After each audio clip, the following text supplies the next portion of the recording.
Hi, everyone. If you're just joining, welcome. Please do say hi in the chat. Let us know who you are, where you're calling in from. We'll get started in a couple of minutes, maybe 1 or 2 minutes, just to give people a chance to get logged in. We've got people coming into the waiting room. Is my sound clear enough? Can you hear me okay? Great.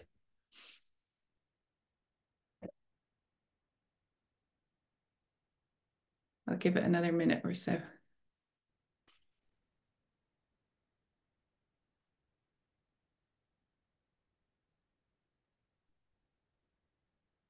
I can't see the chat while I'm sharing my screen, so hopefully my co-hosts can say hi to people who have joined.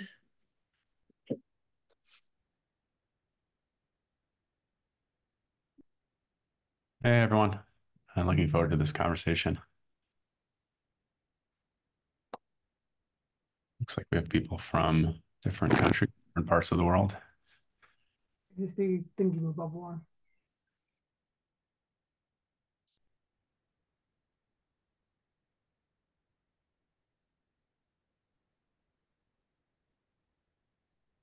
Give it another little while. What countries can you see, Ben? So far, London, UK, but given some of the context clues, I think that's a bit all over. Yes. Welcome, everyone. Thanks for joining. We'll start very shortly. See South Africa. Nice. Welcome.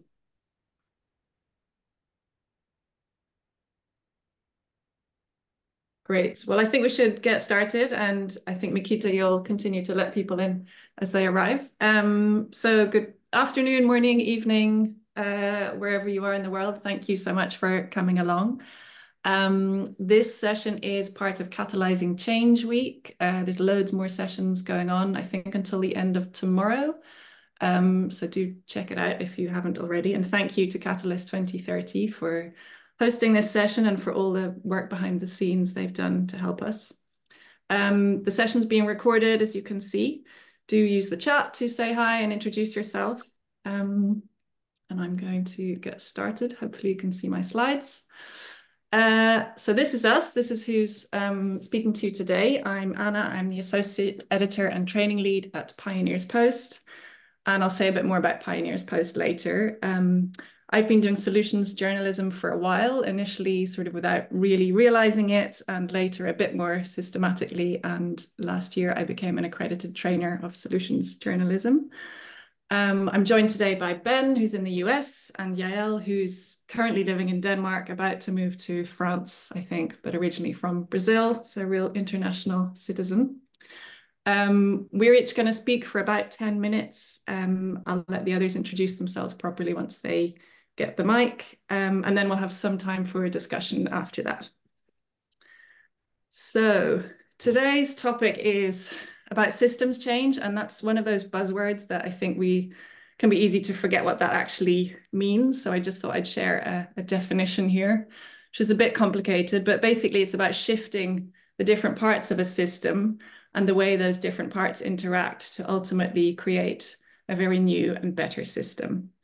And journalism is relevant to that, of course, because journalism doesn't just report on systems, it's also part of a system.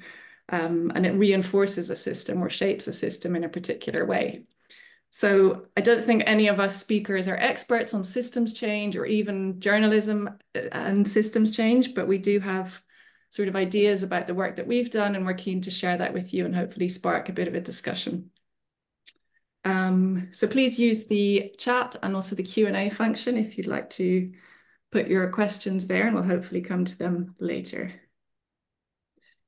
So what is solutions journalism? Well, solutions journalism is one way to challenge the kind of dominant media narrative, which is, as you can see on this slide, this sort of same quite depressing headlines, things going wrong, things that make us feel like nothing is ever going to change. There's a saying in the industry that goes, if it bleeds, it leads, which means, you know, the most dramatic, the most violent story is the one that goes on the front page. And solutions journalism really tries to look at that, sort of flip that and think about what the solutions are and not just the problems. So to think of that a slightly different way, we can think of traditional journalism as being a journalist notices a problem and sees that that's a story, and so they head there to uncover the problem. Solutions journalism is a bit different. It will look at the problem, but it will also look at what is the response, who is responding to that problem, and what solutions are they bringing. And it also means that we ask different questions. So the traditional reporting news coverage will ask questions like these. Solutions journalism will ask more questions like, how does it work? What could others learn from it? And that's not to say that the traditional questions are not important. That's really important as well, but these other questions are also important. So here's a definition from the Solutions Journalism Network, which is a nonprofit in the US that's been doing a lot to basically spread this methodology around the world. So they describe solutions journalism as rigorous and compelling reporting about responses to social problems. And I think that word response is really important. So it's not about saying, here is the solution to this problem. It's about saying, here is a response. Here is one way of responding to it. And maybe some of us can learn from this. Another way of looking at it, as SJN looks at it, is this idea of it's like hope, but with teeth. So it's not just sort of fluffy feel-good stories, there's real substance there as well. And SJN has kind of come up with these 4 pillars. So every good solution story will cover these 4 things. It will look at the response to a problem, so how that response actually works. It will look for evidence. So it's not just about saying, oh, we think this could be a great idea. It's about looking at real tried and tested approaches and how do we know that it works. There's also the limitations. So almost no response or no solution is perfect. Usually there's some area where it can't quite solve the problem. So a good solution story will look at what those limitations are. And it will also look at insights. So what can other people learn from maybe the approach that has been taken in this case? And here on this slide are just some reasons to do solutions journalism. Probably among the Catalyst 2030 audience. I don't need to convince you guys too much, but just to highlight a few, there's huge and growing numbers of people avoiding the news, like actively turning it off and avoiding it entirely. And there's some evidence that solutions-focused stories actually bring people back in, and they inspire action in some cases. And that's what we want. And sharing what works is obviously really important so that others can replicate it. So just briefly, before I hand over, I just want to tell you a little bit about solutions journalism here at Pioneers Post. So who are we? We are an online news magazine covering what we call the impact economy, so social enterprise, impact investing, B Corps, corporate foundations, all those areas of business and finance for good. We've been around for about more than 20 years, in fact. And we're a social enterprise ourselves. So our mission is to help people like you, people around the world, to do good business even better. And we do that through our independent journalism, as I said, but we also try to have an impact through our focus on solutions journalism, through networking and awards, and through training that we do for journalists and entrepreneurs. And I'm going to share 2 examples of series that we do that use this solutions approach. So this first one is called Earth Fixers. It's a series that we run in partnership with Hogan Lovells, a big law firm. And it looks at some of the innovators and entrepreneurs around the world that are tackling the climate crisis and the biodiversity crisis. So here you can see a few examples. We've got one in Madagascar, one in Vietnam, and one in China. And the solutions approach here works really well because not just because these are people and organizations responding to a problem, but also because it encourages us to really dig for those insights that are going to be useful for our readers and to ask about limitations, which is always important and always kind of uncovers new aspects to the story. So we use those 4 pillars that I mentioned: the response, the limitations, the insights, and the evidence to help us structure these stories. And then a second series that we do is this social business profiles, which are mostly sort of Q&A interviews with leaders of social businesses, and really just trying to get an idea sort of behind the scenes of, you know, what it's like to run a social business. For example, that middle one is an ambulance service in Pakistan. And so there, the insight is a really big one. So what can other people learn from the experience of these entrepreneurs? So I think I'm stopping there, and I'm going to let Ben pick up from here. And then when Ben's finished, then you can hand over to Yael. Thanks so much. And I'm actually just going to put in the chat here 3 links that I'll be referencing. So my name is Ben Roble. I'm the co-founder and editor of Proximate, which is a new nonprofit newsroom with a global focus that covers the various movements to shift power in philanthropy and impact investing in the world of participatory democracy. You could go to the next slide. So I thought it was maybe interesting to talk about where Proximate came from, because I'm always interested in how solutions journalism outlets, what their origins are. In 2021, after years of working in nonprofits, you know, CSOs, philanthropy, I co-wrote a book called Letting Go, which is letting go: how philanthropists and impact investors can do more good by giving up control. And it was, I think before I even knew the term, it was a bit of a solutions journalism book about the solution of participatory grant making, which I know is a topic that comes up a lot in this week, Catalyzing Change Week, but also localization, shifting power, all these conversations in development and philanthropy and different forms of funding. Again, we focused on where these ideas came from, on how they have been used in places like the Disability Rights Fund or Free to Young Feminist Fund or localization efforts. And then we also focused on the challenges and limitations. And obviously 3, 4, 5 years later, this is still not sort of the common practice. If you go to the next slide, Anna.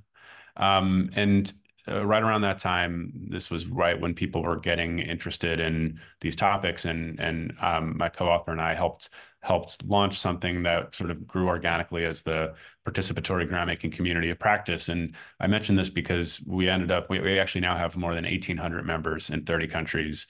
It's a bit similar to this community of the Catalyzing Change community.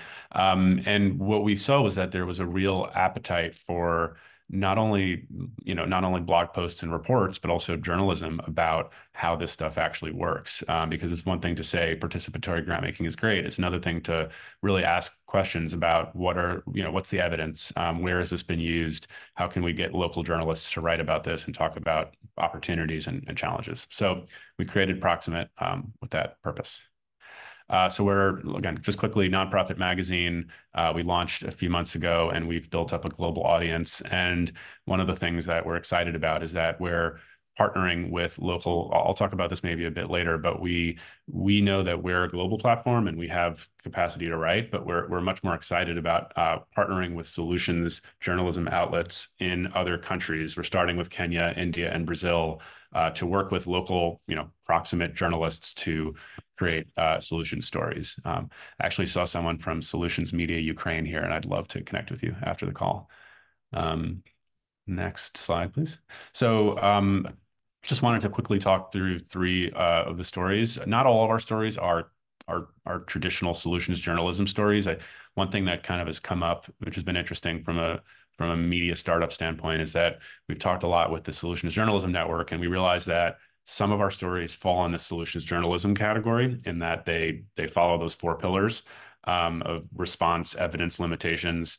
And then some of them don't. Some of them are essays or maybe perspective-driven pieces. And what we decided is we would ultimately sort of signpost and just be very clear when, we'll ultimately have a section on our website of solutionist journalism stories. And I think it's interesting to think that even an outlet like us, there's value in having some solution stories and some that aren't, because it's just one form of journalism. So this is actually the first piece we ever produced at Proximate. The way this came about, we found a white paper around a process in Malawi for upscaling and downscaling weather information from government to farmers and back. And I thought it was a really cool white paper. And it was also really dry. And I was like, a lot of people have put a lot of work into this. And I see that it has 82 views, on this website. So we found a journalist in Malawi. He wrote for Quartz, and I emailed him and I was like, hey, do you want to write a story about this? And, kind of trained him up in solutions journalism. And the link is in there. I'm really proud of how it came out. But he went to a village where this participatory weather forecasting model was being used. He spoke with the local regional farmer who's leading the process there. And then in the latter half of the piece, he focused on the limitations and some of the challenges that Malawi has had in scaling this up. So that's one example of a story. The next slide, we have recently partnered with Nueve Millones in Puerto Rico, which is the solutions journalism outlet there. And in that case, they found a local journalist, and we looked into the question of, we sort of had a hunch that community land banks were doing some interesting things. And in the course of the story, we learned that it's actually both land banks and land trusts. And we kind of focused the article on the difference between those two and how some are more useful in some contexts. And then I think the final story, we wanted to write about participatory democracy, and what better place than Brazil, the home of participatory democracy and a place where democracy is very much in crisis. So we wrote this story, and this was interesting because the story was that this was a few months after President Lula had come into office after Bolsonaro, and one of Lula's big things was, we're going to bring back participatory budgeting. And so the story was about that. But, in the process of writing it and talking with folks in the government, it was clear that I think less than 1% of Brazilian citizens at that point had actually used this new process or new platform. So the latter half of the piece was basically activists saying, hey, this is great, but this is really just a starting point. So those are 3 examples, and I'll pass it off, but looking forward to talking more. Ben, I get there is a question in the chat, so if you could read it. I believe it's directed to you. Towards me? Just catching Yeah, up. I guess we got a question in the chat while you were speaking, so probably it's related to you. Maybe shall we let Yael do her bit, and then we'll definitely have time for questions, if that's okay. I do see that one. Is that the one about the greenwashing?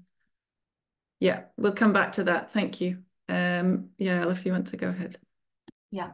Hi, everyone. Thanks for coming. I'll share my screen.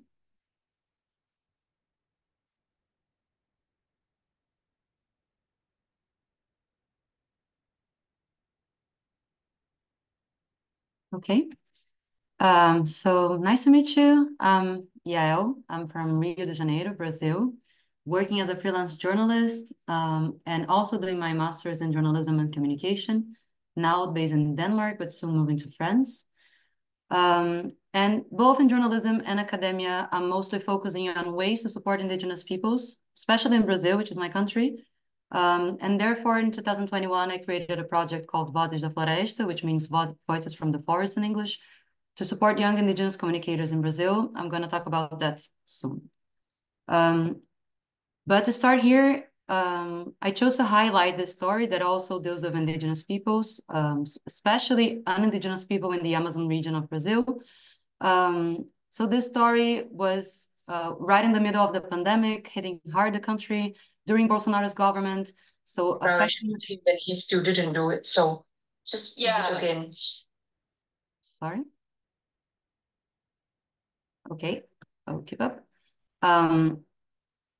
So during Bolsonaro's government and during the pandemic, of course, the whole population was being impacted by it, but some communities were especially affected, indigenous communities, for example. So this one made a collaboration with international organizations in the UK, for example, and also through technology and audiovisual, they were able to keep the virus at bay and prevent people in the community to get infected. And I think the reason why I chose to highlight this one specifically is I think the solutions journalism focus is especially important in this one, because I think when you talk about communities that are in vulnerable situations, and when we're considering the global south, it's really easy to fall into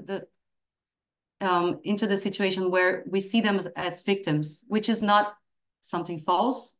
They are victims of something, but they're also protagonists of something. So in this case, for example, due to the lack of public policies, the indigenous community itself organized itself to react, and they could do it, so they were protagonists. So I think the change of perspective makes a whole difference, and I'm gonna also talk about that soon. And still talking about indigenous peoples, the project I talked about, Vozes da Floresta, we supported indigenous peoples across different regions in Brazil, because for us, it was important to not only focus on the Amazon, where, of course, there are a lot of indigenous peoples, but all across the country. And then we provided scholarships and mentorship so that they could publish stories on their peoples and on their territories, some of them, like these two, with a solution-focused approach. So the one of Tarison Nawa, for example, talks about his people that was considered extinct, but it isn't, and is fighting for like their possibility to survive and to have their land declared officially. And the other one from Vanessa, she's an indigenous girl from the south of Brazil, where in her indigenous territory, there are the biggest araucarias, the type of tree forest. And then again, another solution-focused story about the women protecting that forest of araucarias. So this is the project. If you wanna check it out, this is our Instagram page. Unfortunately, now the project is kind of stopped due to a lack of budget. But we still want to keep it up because I think it's really important to support those communicators. Now, just talking about one more example of a recent story I did for the Reasons to Be Cheerful magazine.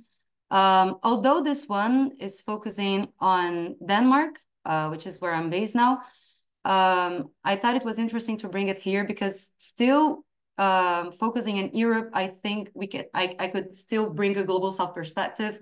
And I think this is something we can have in the back of our minds when doing those kind of stories. So this one was about this circular economy plan in the city of Aarhus, where I live, where they had like material exchange centers where people could bring and take away things for free.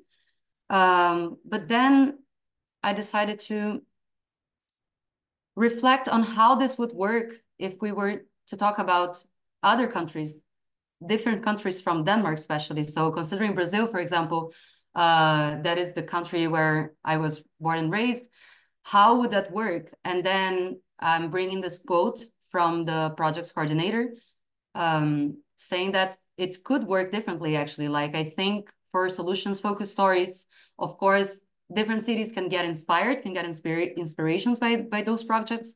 But of course, it's important to consider the context. And in this case, people in developing countries, usually they use the things until they cannot be used anymore, differently from Denmark, for example. So this is something that I found interesting to highlight in the piece, although it's a Europe-based piece.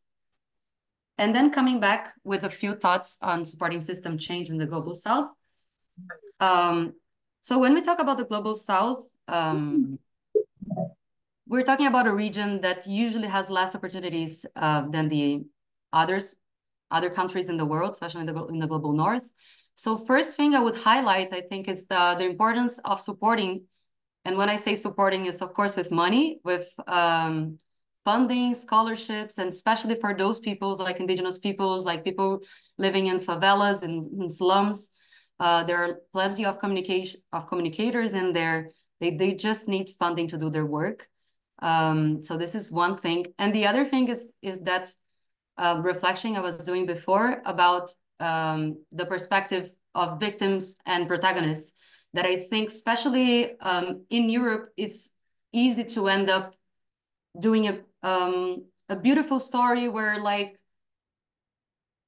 especially vulnerable populations in the global south are put as victims, but many times they are protagonists and they should be highlighted in that way. So we as journalists, we shouldn't make them vulnerable once again. So this is a concern that I have and that I think everyone should have, even if they are from the global south or not to put them once again in a vulnerable situation, not explore their images, like try to be really respectful and like protect them and like double check if the story, for example, when I'm doing a story with an indigenous community, I always double check how do they want to be called, for example, because sometimes they have a surname and sometimes they want to have the name of their people as the surname itself.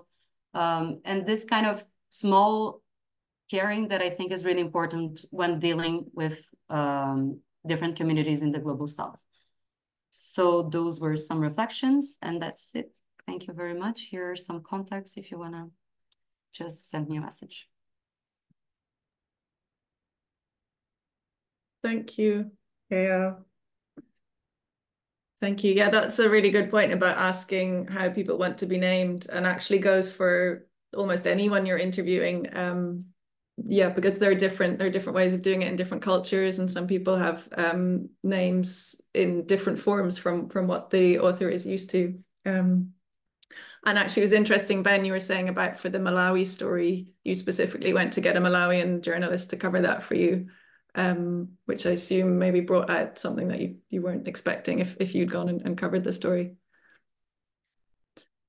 Someone in the chat's just saying I missed the contact info. So yeah, we'll Yael, do you want to add your contacts back into the chat so that everyone has it? Yeah, of course. I'm gonna send it there in well. Thank you. We have Vera from the European Journalism Centre on the call as well, which also does some work on solutions journalism. So I don't know if Vera would like to unmute herself and just say something. But before we do that, shall we just respond? There was one question in the chat. 1 second. Let's go back to the question, which is from Tuba Atabe. Just saying, how do you differentiate with greenwashing stories? In my context, some private companies sponsor some small local CSR activities to compensate their negative impacts, but continue to pollute the environment on the other side, which is a really good question, really current issue. I guess I'll let the others respond to this, but my sort of immediate response is that that's why you need independent journalists, and that's why we all need to keep funding journalism and buying a newspaper if we can, or subscribing to a news outlet, because that's what allows journalists to go and do this kind of independent investigation and to report on these things. For smaller, if a journalist doesn't have the capacity to sort of do a sort of thorough investigation, I would say we would still at least highlight the concerns that maybe some activists or some groups have about that company, and we would at least mention that in the story and allow the readers to kind of make up their own mind, and at least to be aware of the fact that there are some potential issues with this company. But it's definitely getting harder, the greenwashing thing. I don't know if the others have, Ben or Yael, if you have thoughts on that one. Yeah, I think the stories that I'm interested in are less about a specific small nonprofit doing one little thing, but more about a trend and more about a series of projects that are all trying to approach a solution from the same way. And even in cases where you are talking about, let's say, a nonprofit or civil society group doing good work, you're generally not going to talk much about their funder. So I don't think that solutions journalism is particularly interested in even getting too deep on like who's putting the money behind the work. So yeah, greenwashing is very much a concern, but I think that solutions journalism is just not focused on that side of things. And good luck to any private company that expects to get good press from a solutions journalism story. It's generally not going to really focus on them too much. Do we have Yael? Sorry, did you want to say anything on that? I'm good. Thank you. I can't see other questions unless there's a Q&A box, which I can't see. Do we have a Q&A box? Maybe not. If anyone has other questions, please, or thoughts, put them in the chat. Andres has raised a hand. Are you able to unmute yourself? Hi, nice to see you. Oh, I think you're still. Hi, hello. Yep, got you. Can you hear me? Yep. If not, I can type. Okay. Hello, hello. And thanks so much for building bridges between solution journalism and systems change in this session. I'm a fellow of the Solution Journalism Network, and I'm an advisory board of a network that basically put the threads of solution journalism, and it's called Human Journalism Network. And I have been also doing a lot of work in system change as a practitioner. And my question tries to bridge both things. And I want to pick your mind. Going beyond the reporting the stories, what have you imagined and what have you practiced about doing system change and systems work and solution journalism? How this has changed the way you look for stories, the way you engage people, the way you change power dynamics, the way you report afterwards, the way you connect the stories, how you combine the two things, not just as two separate things, but as a combined thing in both the practice and the stories you tell. What advice can you give? Because here we have different audiences. Yeah, great question. Thank you. Did you say the Human Journalism Network? Yep, I can share the links afterwards. Yeah, do. I haven't heard of that. Yeah, how does the systems lens change how we report? I don't think I have a very good or simple answer to that. I think we at Pioneers Post, because we're not focused on a specific sector, like we're not just covering, say, health or climate or something, I think that's maybe an advantage because our reporters are constantly jumping between all these different areas of the impact economy. And so that maybe helps us to not just think about, say, housing in the sense of housing, but also maybe in the sense of equality issues or climate issues. I suppose more broadly than just our reporting, things like one of the things that we want to do is start an academy for young journalists who haven't had the chance to maybe go to journalism college to work with us and learn to do the kind of reporting that we do and set them up for a future career. So that's kind of thinking about the bigger system of the media industry, which itself is quite undiverse and inaccessible, and ultimately, hopefully, getting more people into that industry then improves the equality of the reporting and reaches more communities. So I guess that's one thing that springs to mind. But it's not a very full answer to your question. But I'll let the others answer, and then maybe something else will come to me.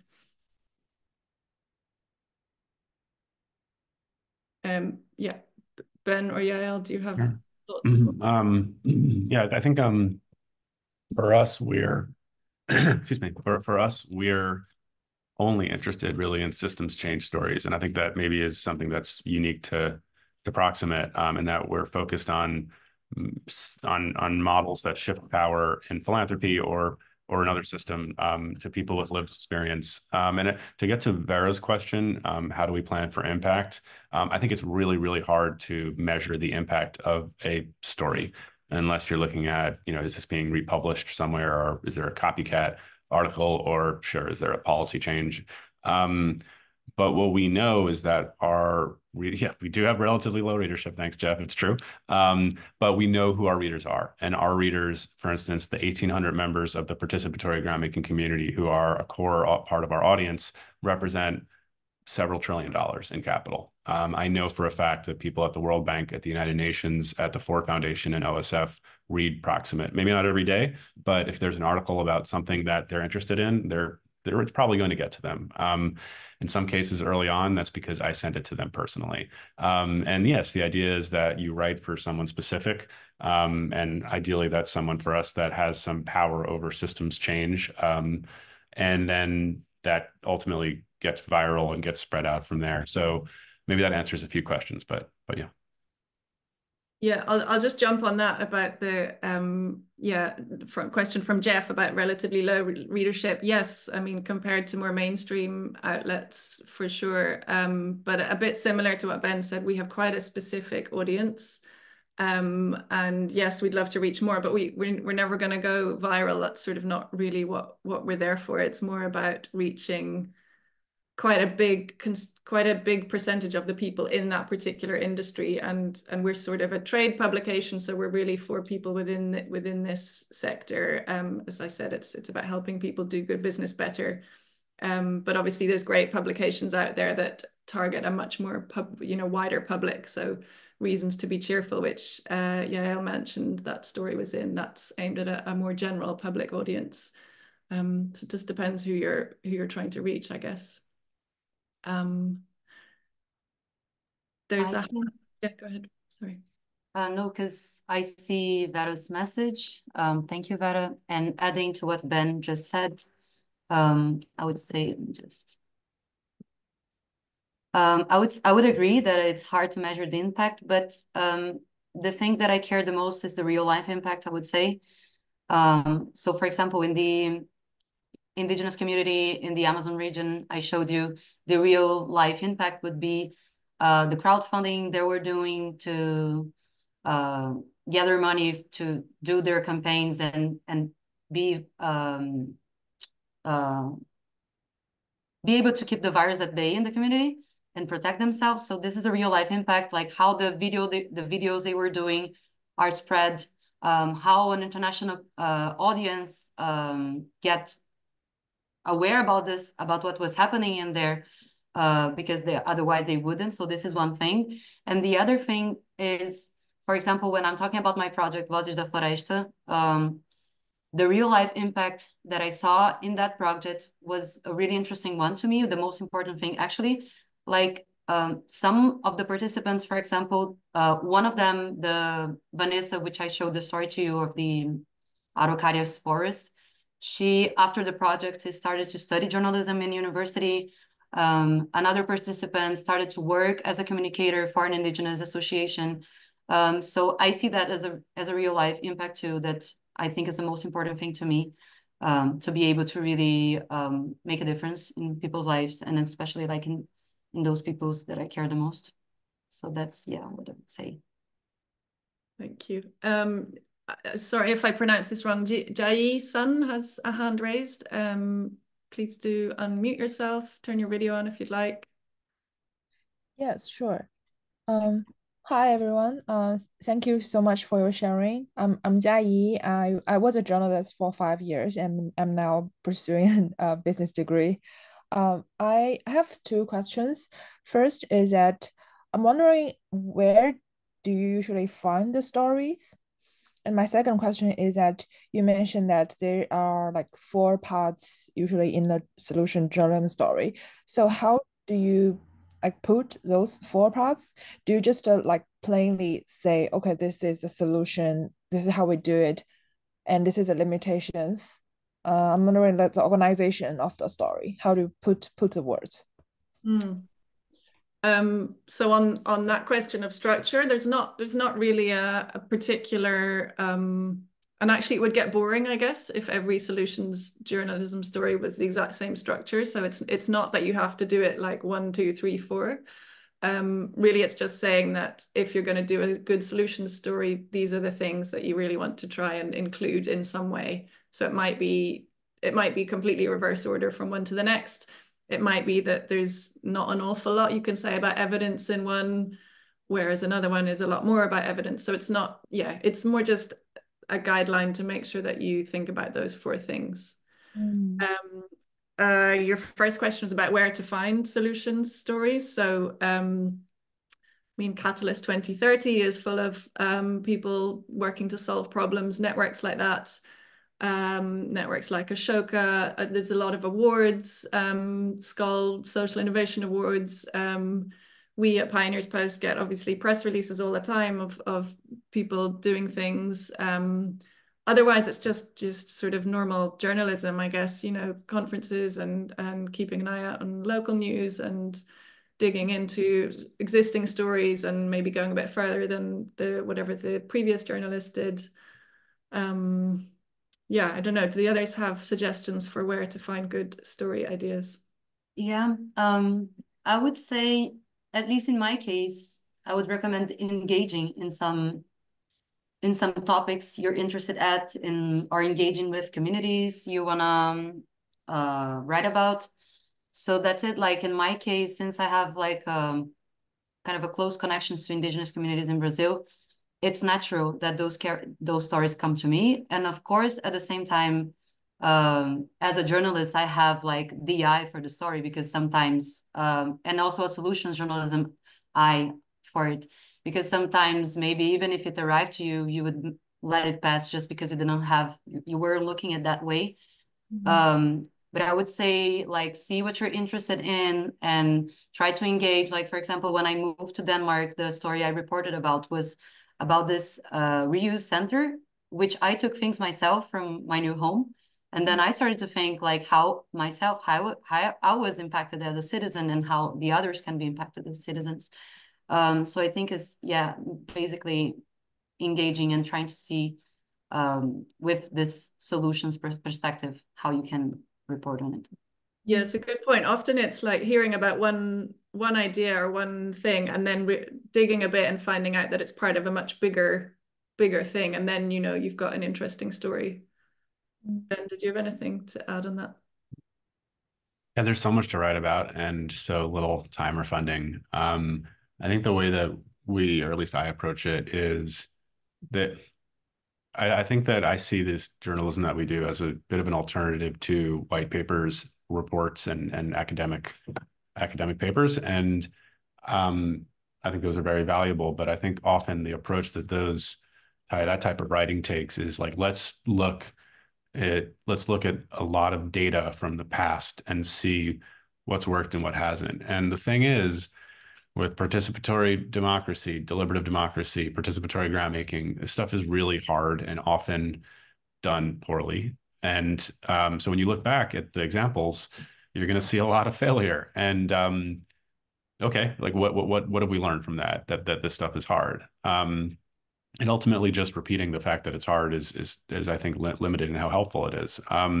So what I'm more interested in when I for instance, I was recently in Tbilisi, Georgia, for a human rights conference, and people were talking about how challenging it is to fund, or how Western funders have really not done a great job of funding the Caucasus and Balkans region. And there's just like not a lot of great examples of how they have funded that work. But last month, a new fund called the Dalan Fund was created, and it's an intermediary that gives a lot of agency and voice to folks living in that region. And even if this is the first time that that's happened, I'm really interested in looking into the Dalan Fund. What are some of the challenges they're going to run into? What are some of the opportunities? And how are they building off past successes, however little there have been? So I think I'm looking for, you know, the diamonds in the rough of some really challenging topic areas, and then saying, sort of extrapolating out into the future, you know, what can we learn if this was done well in this sense over and over and over again at scale? Great point. Thank you. I don't see any hands for the moment, but there was a question in the chat from, I'm just scrolling back, from Kusum, saying, wanting to transition to solutions journalism, what skills would you recommend I learn and build? And she has background in lots of experience in grassroots social impact work. So that's great. I think the sort of on the ground experience is great. I actually came to journalism. I was working more in communications and international development, and came into journalism that way rather than the more traditional sort of journalism school way. So I do think that sort of knowledge in the field is really useful. otherwise it's just sort of normal journalistic training.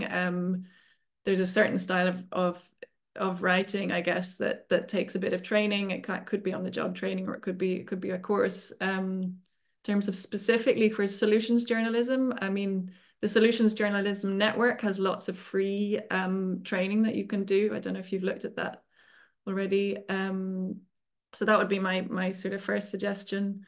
And then otherwise just reading or consuming lots of solutions journalism type outlets to get a kind of a feel of the stories, and coming back to that question earlier about structure, just kind of noticing how they're bringing in the pillars, and starting to think about how, if you've got a story idea, how you might sort of put those pillars into place, if that makes sense.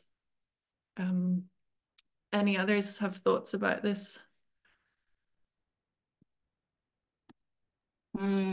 Yeah, you're studying at the moment. What do you think's the most useful part of your studies? But I would say, as you mentioned, like I think most things also of traditional journalism apply. I was gonna say curiosity, which also applies to traditional journalism, but I think to solutions journalism specifically, in a way that thing that I was saying before, like to have an eye for it, that maybe something would pass through you and you wouldn't even notice, or maybe like a news piece you've seen that can be transformed into a more profound one and a solutions focused one.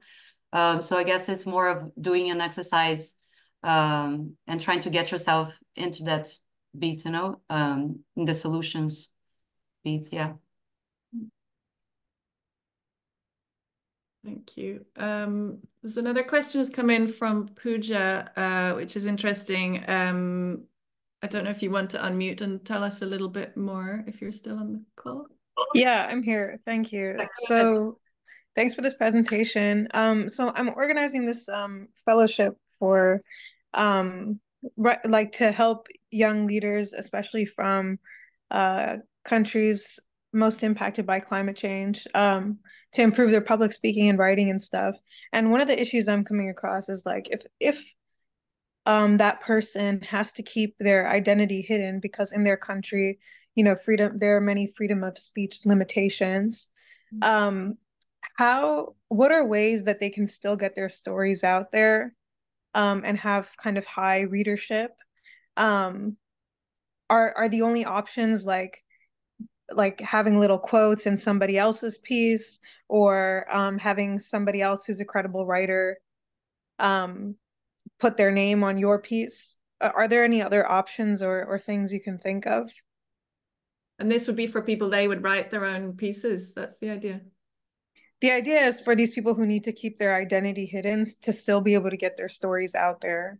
But I know that there's not so much appetite for like anonymous pieces, because a huge part of, especially in this disinformation, misinformation era is the credibility of the writer. I think it depends. I mean, there have been, like, The Guardian used to do a column, was it The Guardian? Like The Secret, lots of papers will do a column where, like, for obvious reasons, that they're not going to name the person because it's quite personal or embarrassing, or like it's about a particular occupation, and obviously it would sort of, so it's definitely possible. And I think in terms of being quoted in stories, yes, I think that's perfectly possible. I think it, yeah, I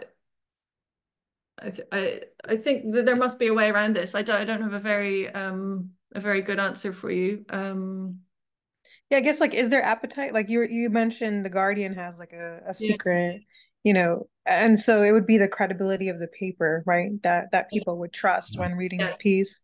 Are there other things like that out there?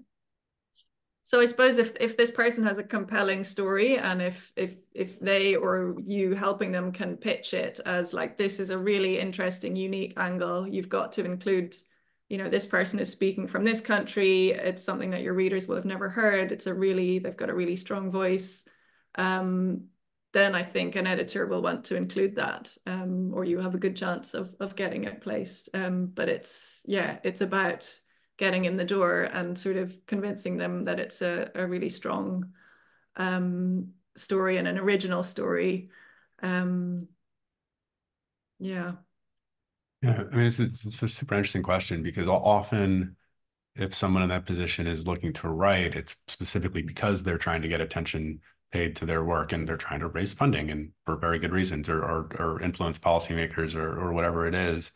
But if you're saying they're just trying to get the story out because it's an important story, yeah, I think it is about finding the right media outlet with the credibility and then framing up the story to that outlet in the right way. And whether ultimately that is published as an anonymous op-ed, which I think is a really cool idea. Maybe that's something Proximate should do, or whether it's simply another writer writing a broader trend piece that is focused on that angle. I mean, Pooja, I'd love to connect offline and learn more because we're looking to write a lot more about climate justice and yeah, I'd love to connect on that. Thank you. Cool. I think if Vera is still here and able to unmute herself, she might say a couple of words. Hello, good afternoon. I am still here. Apologies, I popped in a bit later because I was driving and I wasn't expecting to speak, but this was a great session and I'm really happy that I learned about new media working on solutions, of course. Yeah, so that's great. I didn't know about Yael's project, even though I know a couple others in Brazil who also work on solutions. And I did not know Proximate. So thanks, Ben, for the presentation. Yeah, I don't know if you have a specific question, Anna, that the European Journalism Center can help with. Yeah, maybe you've sort of mentioned it in the chat already, but maybe if you want to just briefly tell us sort of how you're supporting solutions journalism. Okay, sure. So I don't know if how much some of you might be familiar, but there's a cousin, let's say, to solutions journalism. It's constructive journalism, which was more well known in Europe before solutions journalism actually landed here. And what happened was the Solutions Journalism Network, so they are our partners in crime in promoting solutions journalism in Europe. They came to the European Journalism Center because they would like to bring it over to this side of the ocean. And so we decided to create a program called Solutions Journalism Accelerator. And through this program, we have supported 19 newsrooms now. The program has had 2 editions. I'm afraid it's closed at the moment, so we're not receiving more applications. It was also destined to support newsrooms specifically, not individual journalists in this case. And what the program provided was training and then after the training, mentoring. So a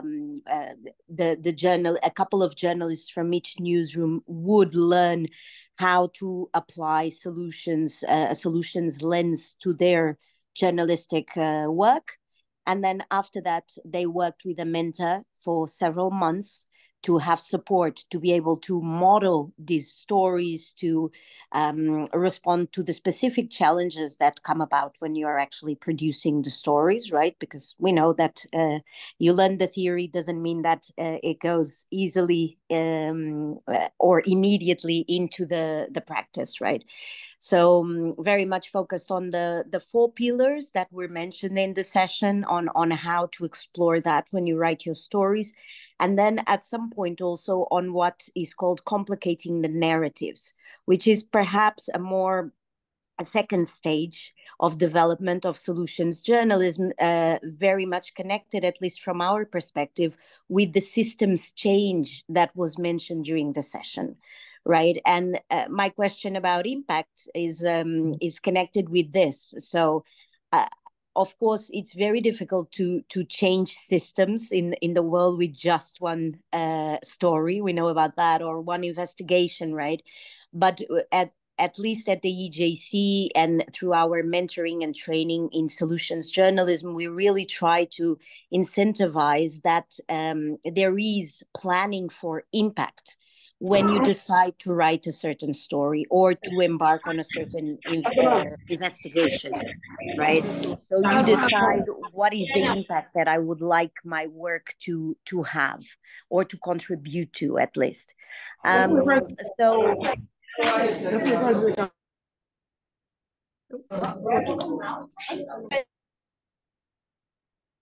Sorry, we just lost.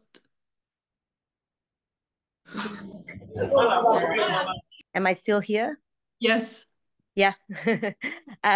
Yeah. So I was saying we ran this this accelerator, and we've been actually very recently to the International Journalism Festival in Perugia, where we had a panel talking about this accelerator with the newsrooms, that some of the newsrooms that participated in it. One was Agence France Presse, and the other one was Unbiased News. And they explain exactly how they produced solutions journalism stories, right, and investigations. So I would invite you to see that session in replay. It's in the YouTube channel of the festival. And it might provide examples, practical examples on how to approach topics from a solutions lens and then go about producing the stories. What we've also done as part of the accelerator to make it accessible to everyone, not just newsrooms, was we recently launched the call and gave grants for freelance journalists or small teams of journalists to produce solutions-oriented stories. Again, I'm afraid the deadline to apply for these grants is closed. It closed last month, unfortunately. So they've all been attributed. And I believe we were awarding around 12,000 euros per story to each project. That's what we gave. And again, it is with support that also comes with some sort of mentoring and support to the journalists who receive the grant. This is very much part of our practice at the center. We usually don't just give the money. It comes with some strings attached. That can be training, or for you to deliver a certain number of outputs of deliverable stories and so on, or mentoring, support, community, networking. It's usually all connected. And finally, to make it available to everyone, let's say a little bit of this solutions journalism approach, we created 2 guides. One, I posted the link in the chat, and these guides are free to download. They exist in English, in French, in German, I believe, and in a couple of other languages like Greek and Portuguese, because we've facilitated sessions on solutions journalism at events in those countries. And so these translations were done in partnership with local universities that are developing also curriculum in solutions journalism or are involved in somehow in the practice of SOJO. Yeah. Thank you, Vera. I'll have to stop you there because we're going to run out of time, but that was really useful. And yeah, if you guys scroll back in the chat, you'll find the links that Vera mentioned. Thank you. Thanks, Vera. We're going to have to finish up. I just wanted to briefly, if my screen share allows me to share this, to share a couple of links with you all. 1 second.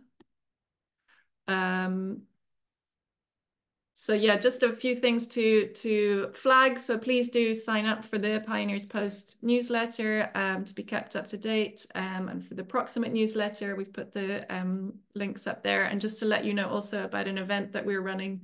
It's actually an in-person event in London that's going to be looking at solutions journalism and various other aspects of storytelling for social change. That's on the 19th of June, and tickets are available for that now. And I've also put the link there for the Solutions Journalism Network. There's lots of other great places. The EJC is one of them.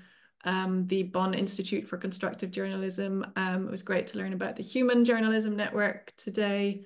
And thank you to everyone for sharing links and comments and things in the chat. I think we will wrap up. So thank you so much to my fellow speakers, Ben and Yael, and thank you to Mikita from Catalyst 2030. And thank you to all of you for joining us and sharing your ideas and your questions, and hope to see you all soon.